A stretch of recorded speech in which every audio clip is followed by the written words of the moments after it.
وبعد تجربة وخبرة طويلة أفضل طريقة يمكن أن نفتح بها الحوض هي التي تأتي بهذا الشكل.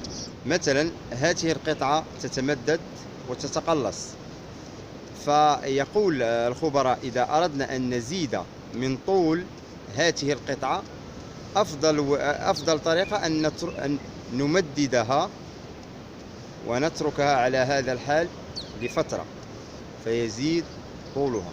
أما إذا قمنا بتمديد وتقليص هذه القطعة هكذا فلن يزيد طولها أو يزيد بنسبة أقل من الطريقة الأولى. إذن فعندما تفتح الحوض ولو بشيء قليل، عندما تصل لمرحلة الألم ابقى على هذا الشكل، تبقى مثلا على ذلك الوضع 3 دقائق مع الاسترخاء واستشعار ذلك التمرين حتى تزيد ولو